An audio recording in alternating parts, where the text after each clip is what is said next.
Mabilis na pinaalis ng mga Europeo ang kanilang mamamayan mula Iran, habang inanunsyo ng mga sundalong Amerikano ang posibleng pagsisimula ng operasyong militar sa Iran sa Pebrero 21.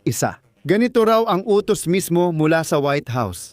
Kaya't idineklara sa Israel ang pinakamataas na kahandaan ng lahat ng serbisyo sakaling magsimula ang digmaan. Sa Israel, nagdeklara sila ng agarang paghahanda para sa posibleng muling pag-atake ng Iran sa bansa. Kasabay nito, ayon sa Wall Street Journal na sumipi sa mga opisyal ng Amerika, nagdadala ang Estados Unidos ng malaking puwersa ng eroplano sa gitnang silangan na pinalalakas ang pinakamalaking air group sa rehiyon mula noong pagsalakay sa Iraq noong 2003. Nasa rehiyon na ang United States Ship Abraham Lincoln Carrier Group at papunta rin ang isa pang American carrier, ang United States Ship Gerald Ford. At dito biglang lumitaw ang ebidensya na aktibong naghahanda ang Iran para sa depensa. Partikular, noong Pebrero 18, iniulat na nagsimula ng magsagawa ng magkasanib na naval exercises ang Iran at Russia sa Golpo ng Oman. Lahat ng palatandaan ay nagpapakita na handa na ang Estados Unidos at Israel na simulan ang malawakang digmaan laban sa Iran dahil muling nabigo ang mga pag-uusap tungkol sa nuclear deal. Ako si Alexi Pechi. Talakayin natin ito ng sabay-sabay. Pero bago natin simulan ang episode na ito, hinihiling ko sa inyo na mag-subscribe sa channel na ito, mag-like at mag-iwan ng inyong komento sa video na ito. Mag-subscribe rin sa Telegram channel kong Pechi News. Nasa video description ang link. Doon namin nilalathala ang mga unang balita. Kaya, ayon sa American television channel na Columbia Broadcasting System News, handa na raw ang Amerikanong hukbo na umatake sa Iran ngayong Sabado, ika-21 ng Pebrero. Ipinabatid ito kay Pangulong Donald Trump ng Estados Unidos ng mga opisyal na responsable sa pambansang seguridad. Sa ngayon, hindi pa raw nagdesisyon ng pinal si Trump, ngunit may masigla at tuloy-tuloy na pag-uusap tungkol dito sa White House. Partikular na tinutukoy ang mga panganib ng paglala ng sitwasyon, pati na rin ang tinatawag na mga pampolitika at militar na epekto. Sa kabilang banda, pinag-uusapan din ang pagpigil o pagpapaingat. Isa sa mga source ng Columbia Broadcasting System ang nagbigay diin na ang Pentagon ay pansamantalang inilipat nitong mga nakaraang araw. Kasama siya sa militar na kontingente mula gitnang silangan papuntang Europa at pabalik sa Estados Unidos. Ano ang ibig sabihin nito? Karaniwan, nangyayari ito bago ang posibleng operasyong militar para maprotektahan ang mga sundalong Amerikano sakaling gumanti ang Iran. Ibig sabihin, may maraming base militar ng mga Amerikano sa buong gitnang silangan at ito ang mga base militar ng Amerikano na hindi kasali sa operasyon laban sa Iran. Ngayon, sa madaling salita, inalis sila para kung gumanti ang Iran at tamaan ang mga base militar, hindi malalagay sa panganib ang mga sundalong Amerikano. Sa prinsipyo, ito ay isang lohikal na desisyon para mailayo sa panganib ang mga hindi naman kasali sa operasyong ito. Samantala, sinabi ng tagapagsalita ng White House na si Caroline Leavitt na maraming dahilan at argumento para umatake sa Iran, ngunit umaasa si Trump sa diplomasya bilang pangunahing hakbang. Ayun, kamakailan, isa sa mga tagapayo ng presidente ng Estados Unidos ang nagsabi sa pahayagang Axios na may 70% posibilidad na aatakihin ng mga sundalong Amerikano ang Iran sa lalong madaling panahon. Binanggit niya na ang operasyon ay magiging isang kampanya na mas kahalintulad ng ganap na digmaan kaysa mga tumpak na pag-atake na ginawa noong nakaraang taon. Dahil dito, idineklara sa Israel ang pinakamataas na antas ng kahandaan para sa digmaan. Ayon sa mga ulat ng Israeli media ngayon, nagsimula na ang paghahanda sa Israel para sa posibleng muling pag-atake ng Iran sa bansa. Sabi ng mataas na opisyal ng Amerika, walang saysay at walang laman ang negosasyon ng Estados Unidos at Iran tungkol sa nuklear sa Geneva. Ayon sa isa pang opisyal, may oras pa ang Iran hanggang katapusan ng buwan para sumang-ayon sa mahalagang konsesyon tungkol sa kanilang nuclear program. Muli silang nagtakda ng 2 linggong deadline bago umatake. Paalala lang, noong Hunyo ng nakaraang taon, halos nasunod ni Trump ang deadline. Pagkalipas ng 2 linggo at 3 araw, umatake talaga ang Amerika sa Iran.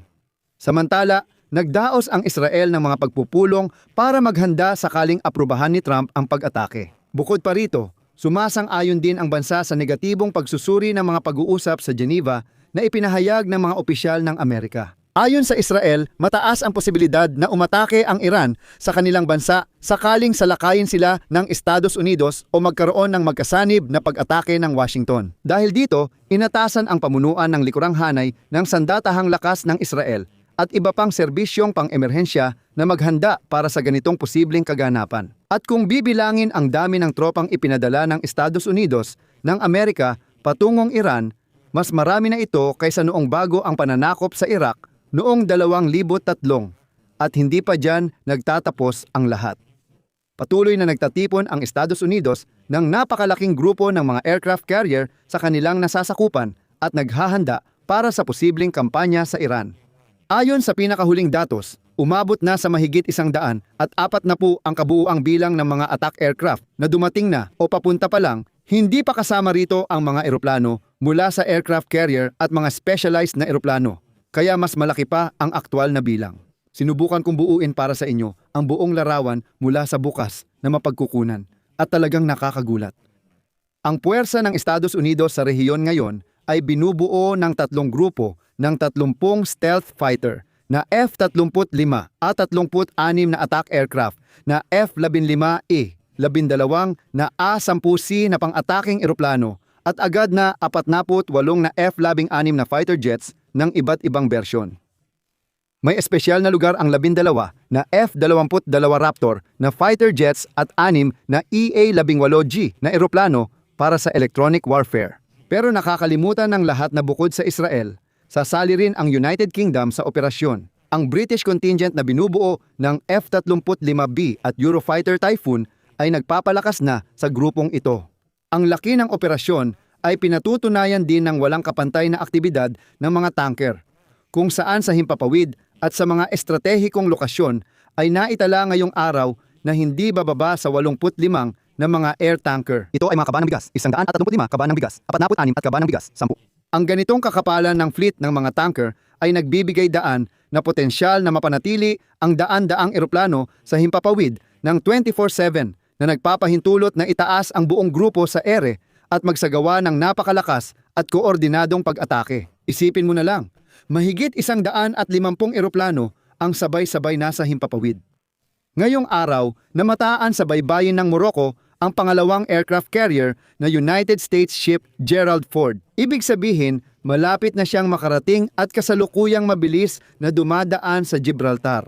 At para higit pang palakasin ang grupo sa pamumuno ni United States ship Abraham Lincoln. Ngayon, sumusunod si Ford kasama ang kanyang aircraft carrier strike group na binubuo ng mga destroyer, support ships at isang nuclear submarine. Hayagang naghahanda ang Iran para sa posibleng digmaan laban sa Estados Unidos. Ayon sa Wall Street Journal, pinalalakas ng Iran ang puwersa nito sa paligid ng Strait of Hormuz, isang mahalagang daanan ng pandaigdigang supply ng langis. Malaki pa rin ang imbakan ng anti-ship missile at mabilis na bangka ng Iran na kayang magbanta sa Estados Unidos Navy at komersyal na paglalayag. Ipinapanumbalik at ikinakalat ng Iran ang mga pasilidad ng paglulunsad ng ballistic missile. Ginagawa ang mga mobile launcher na mas hindi madaling tamaan ng airstrike. Bumabalik ang Iran sa konsepto ng Mosaic Defense, isang desentralisadong sistema ng pamumuno na magpapahintulot na ipagpatuloy ang paglaban kahit patamaan ang pinakamataas na liderato ng militar at politika. Dagdag pang pinapalakas ng Iran ang mga nuclear facility kabilang na sa Isfahan at sa paligid ng bundok Peacocks sa pamamagitan ng pagpapalakas ng air defense systems doon. Lahat ng ito ay nagpapakita na naghahanda ang Iran hindi lang para sa limitadong palitan ng mga atake, kundi para sa isang matagal at mas malawak na labanan. Kasabay nito, nagpasya rin ang Rusya na makilahok sa labanan na ito. Ngayon, ika-19 ng Hulyo noong Pebrero, 18 nagsagawa ang Rusya at Iran ng magkasanib na ehersisyong pandagat sa Golpo ng Oman at hilaga ng Karagatang Indian habang naghahanda ang Estados Unidos para umatake sa Tehran. Bago nito, sinabi ng tagapayo ng presidente ng Rusya na si Nikolai Patrushev na nagpadala ang Rusya, Iran at China ng mga barkong pandigma sa Strait ng Hormuz para sa magkasanib na ehersisyong tinatawag na Sea Security Belt 2026. Ito na ang ika-8 beses na ganitong mga maniobra na isinasagawa mula pa noong 2019 sa inisyatiba ng hukbong dagat ng Iran. At ito ang kapansin-pansin sa panahon ng mga ehersisyo. Inanunsyo ng Tehran ang bahagyang pagsasara ng Strait of Hormuz na nagsisilbing mahalagang daanan para sa transportasyon ng langis at liquefied natural gas papunta sa pandaigdigang merkado. Gusto ko ring ibahagi ang isa pang mahalagang impormasyon dito. Nanawagan si punong ministro ng Poland na si Donald Tusk sa mga mamamayan ng Poland na agad lisanin ang Iran at idinagdag na sa kahit anong pagkakataon ay hindi dapat maglakbay ang sinuman patungo sa bansang iyon. Dahil nagbabala siya na ang posibilidad ng aktibong labanan ay napakatotoo, sinabi ni Tusk na maaaring sumiklab ang labanan sa loob lamang ng ilang oras.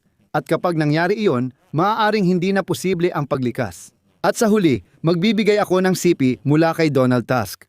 Pakiusap, seryosohin ninyo ito. Noon, nagkaroon tayo ng hindi magandang karanasan kung kailan hindi pinansin ng mga tao ang ganitong babala. Kaya gusto kong bigyang diin muli, agad ninyong lisanin ang Iran o kansilahin ang inyong mga biyahe. Kapag sumiklab ang mainit na labanan, walang makakatiyak ng inyong ligtas na paglabas. Dito ko ilalagay ang tuldok-tuldok. Isulat ninyo ang inyong opinyon at mga konklusyon sa mga komento sa ilalim ng episode na ito. Mag-subscribe sa channel at huwag kalimutang mag-like kung naging interesante at kapaki-pakinabang sa inyo ang episode na ito. Suportahan ang aming YouTube channel sa pamamagitan ng donasyon o subscription gamit ang mga link sa video description.